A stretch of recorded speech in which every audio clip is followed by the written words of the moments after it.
Mais um vídeo aqui com contexto fotográfico. Hoje eu tenho aqui duas fotos na tela.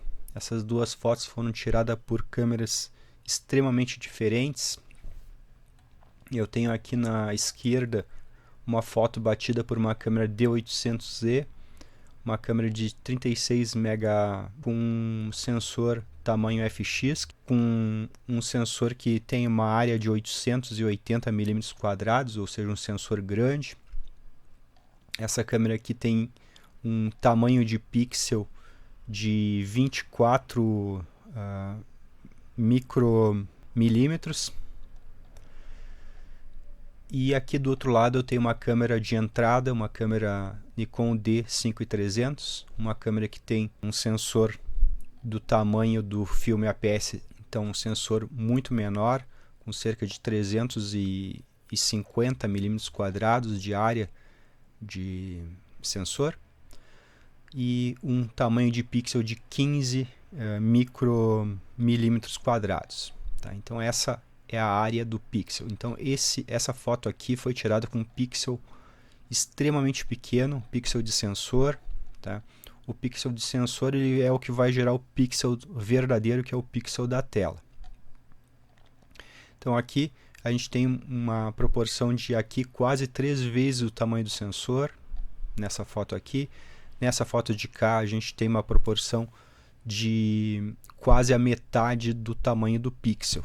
Então o vídeo que eu quero fazer, a mensagem que eu quero passar é, digamos, tentando combater a narrativa que a gente vem escutando há muitos anos de que câmeras que são chamadas de full frame, na verdade o sensor é 35 mm, são melhores, que elas têm uma área maior e isso ajuda a captar mais luz, ou falam também, né, narrativa, que o pixel é maior e ele coleta mais luz. Tá? Então é esse tipo de narrativa que eu tento combater. Então vejam aqui, são duas fotos tiradas com a mesma fotometria, 1/200, f6.3, nas duas fotos aqui. Nessa foto aqui foi usado uma lente de 50 mm, nessa câmera aqui também uma lente de 50 mm.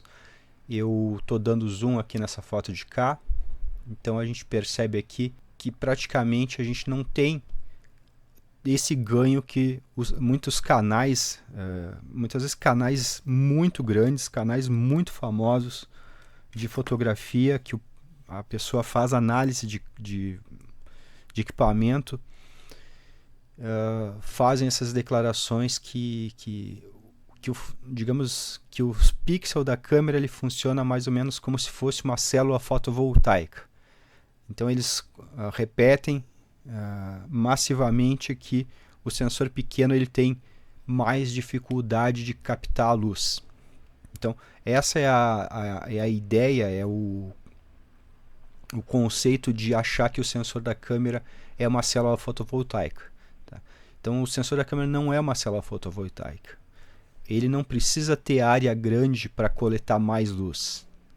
Ele não funciona como uma célula que vai gerar energia elétrica como as que tem nos telhados das casas. Tá? Ele é um sensor que já tem a sua polarização, já tem a energia sendo aplicada nele. Então o sensor, o pixel, ele só precisa captar a intensidade da luz. Tá? Então é a intensidade, não é a quantidade de luz vezes a área.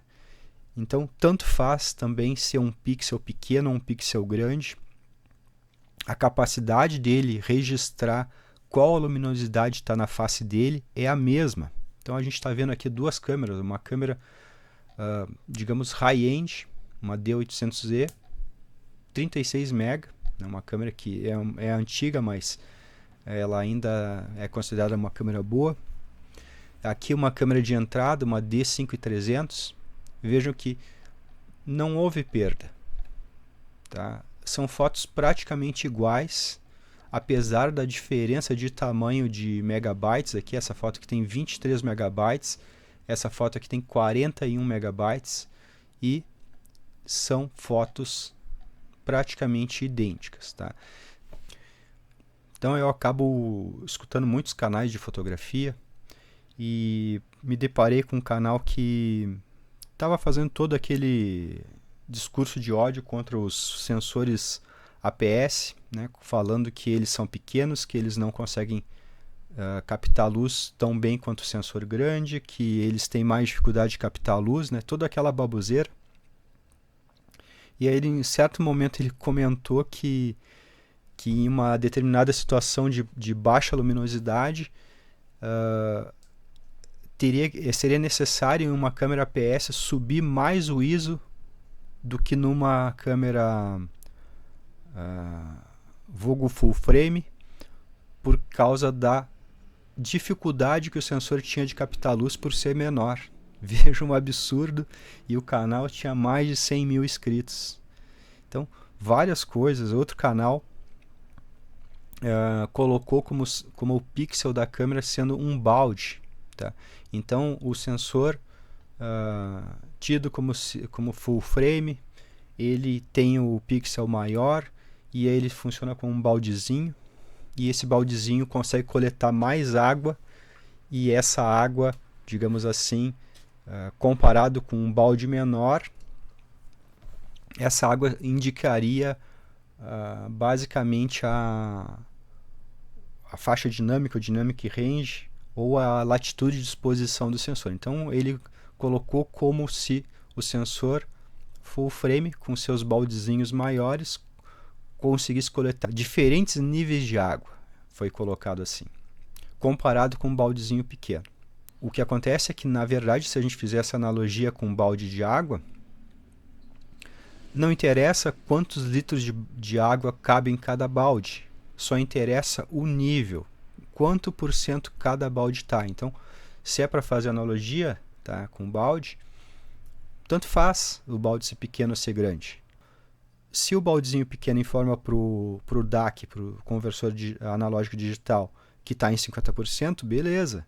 Se o balde grande informa para o DAC que está em 50%, beleza. Os dois baldes, independentes do tamanho, fazem o mesmo serviço. Não interessa o tamanho do balde, tá? Não interessa o tamanho do pixel. E olha só aqui na tela a prova disso. Eu desliguei totalmente todos os sistemas de correção de ruído, tá? Não tem nada de redutor de ruído nessas duas fotos aqui. Vejam que, mesma exposição, eu vou puxar aqui para um setor onde aparecem umas luzinhas, tá? Então vamos dar uma olhada aqui nessa parte das luzinhas. Vou tirar um pouquinho do zoom aqui. Vejam que é um abismo entre as configurações das duas câmeras, tá? Então aqui mais ou menos. É um abismo de diferença de tamanho de pixel. É um abismo de diferença de resolução. Tá? É um abismo de diferença de área do sensor. E a gente tem aqui a mesma foto praticamente. Tá? Tirada de uma câmera de entrada, comparado com uma câmera high-end. Uma câmera D800 e é uma câmera high-end. Tá? É considerada uma câmera já profissional, nível profissional de uso. Tá? Vejam aqui o Dynamic Range, é a mesma coisa, tá? Não interessa o tamanho do pixel. Então você, dono de canal de fotografia, se escutar esse humilde vídeo aqui, tem como apagar do YouTube aquelas besteiras que foram faladas, porque aquilo foi um desserviço à fotografia. Tá? Dizer que o sensor, por ser menor, tem menos faixa dinâmica. Dizer que o sensor, por ser menor, tem menos capacidade de coletar luz. Dizer que o sensor, por ser menor, ele tem menos nitidez. O sensor, por ser menor, um monte de bobagens que foram ditas na história da fotografia. Tá? Isso dá para apagar, até dá para ir lá no vídeo no YouTube Studio e selecionar o trecho que foi dito, essas coisas, e apagar, porque hoje em dia não é possível que ainda tem gente que acha que sensor grande faz diferença. Tá? Não é o tamanho do pixel e não é o tamanho do sensor que faz a diferença. é a tecnologia que tem nesses pixels. É o que está embarcado no sensor, tá? O quanto tem de dissipador nele, porque o sensor, quanto mais frio, menos ruído ele gera. Então, um sensor refrigerado, com uma boa dissipação, vai gerar menos ruído, tá? Então, vai interessar também o sistema de alimentação elétrica do sensor. Quanto mais estável for a tensão que o sensor receber, e o DAC e o sistema de ISO, o amplificador, quanto mais estável for a tensão que eles receberem, melhor, menos ruído vai ter. O ruído depende de outras coisas, não depende do tamanho do pixel, tá? Então, percebam aqui as fotos, tá? São praticamente a mesma foto de câmeras absurdamente diferentes. Então, aqui eu quero deixar essa contribuição para o mundo da fotografia, porque muita gente certamente até se endivida por causa de uma câmera com sensor 35mm. Isso tanto faz ser DSLR ou ser mirrorless, é a mesma coisa. Vamos ter câmeras com performance muito boa para ISO alto, tanto no sensor APS quanto no sensor 35mm. Tá? Então a gente tem que ver se realmente precisa do sensor 35mm por causa do tamanho dos arquivos. Aqui, ó, 41 MB. É complicado ainda em 2023 lidar com esses arquivos desse tamanho. Tá? Eu prefiro muito mais usar aqui uma câmera que gera arquivos de 23 MB, porque vejo que não faz diferença. Se eu der mais um aqui, ó, deixa eu ver, pegar uma luzinha aqui, o quanto de zoom eu estou dando nessa foto para ter alguma mudança. Aqui ficou mais crespo um pouquinho, aqui a D3000, mas veja que essa diferença aqui não é proporcional ao tamanho do pixel, porque o pixel dessa aqui é quase a metade do tamanho do pixel desse aqui. 23 micromilímetros para 15 micromilímetros aqui é quase o dobro isso aqui. Tá? Deixa eu tirar um pouquinho do zoom aqui para a gente comparar. Eu vejo até um pouco mais de nitidez nessa foto de cá, da 5300. Então, por favor, se cair em algum canal, se alguém que está nesse vídeo cair em algum canal e ver essas citações de que o sensor APS ele é menos sensível à luz, que ele é menos, que ele armazena menos energia por causa da área menor, ou que o pixel menor ele é menos eficiente, por favor, alguém mostre esses vídeos aqui para esses canais, para que a gente consiga limpar essa má fama que foi dada aos sensores APS ao longo dos anos. Porque eu sei, no caso, a origem da má fama. Houve um tempo onde os sensores APS eram todos do tipo CCD.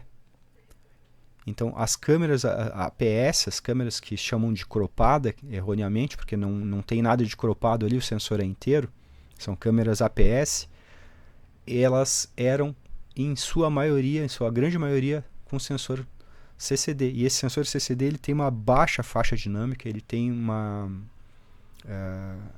baixa range para usar ISO também. Por exemplo, só conseguia chegar a 800 de ISO sem estragar a foto. Então, quando as câmeras que eram chamadas de full frame chegaram, todas elas já chegaram com sensor CMOS, enquanto as câmeras APS ainda estavam com o sensor CCD, sensor de baixo rendimento. Depois que as câmeras começaram a vir, tanto as 35mm quanto as câmeras APS começaram a vir com o sensor CMOS, igualou. Tá? Não tem mais isso, não tem mais essa história de que o sensor maior ou o pixel maior faz diferença no ruído. Tá? Independente da câmera ter pixel grande ou pequeno, o ruído está lá. O ruído de amplificação e o ruído de agitação molecular dentro do fotodiodo, do fototransistor. Então é como um rádio que está fora do ar, a gente aumenta o volume e o chiado de fundo vem. Então, quando a rádio é forte, ela está muito acima daquele ruído, né? E aí ela sobrepõe o ruído. Mas se a gente desligar a rádio lá, o ruído aparece, tá? Então, era essa a contribuição que eu queria dar aqui no mundo fotográfico. Meu canal ele é mais voltado para áudio, então criei ele também para tentar desfazer os mitos que eram falados no mundo do áudio, e agora eu estou tentando aqui desfazer os mitos falados no mundo da fotografia. Então aqui a gente tem, ó, câmera high-end versus câmera de entrada, qualidade praticamente a mesma, tá? Eu fico em dúvida qual dessas fotos aqui está melhor. Então, por quê? São sensores de mesma tecnologia. Quando a gente compara sensores de mesma tecnologia, o resultado é igual. Agora, por exemplo, se eu fosse comparar uma dessas fotos aqui com um sensor moderno, BSI, eu poderia pegar uma APS-C e comparar aqui com essas fotos, mesmo a foto da D800 aqui e a foto da moderna, iria, digamos, ter menos ruído do que essas aqui, porque o sensor é mais moderno, independente do tamanho do pixel ou do tamanho do sensor, tá? Então, câmeras modernas têm menos ruído. Então é isso aí. Um abraço.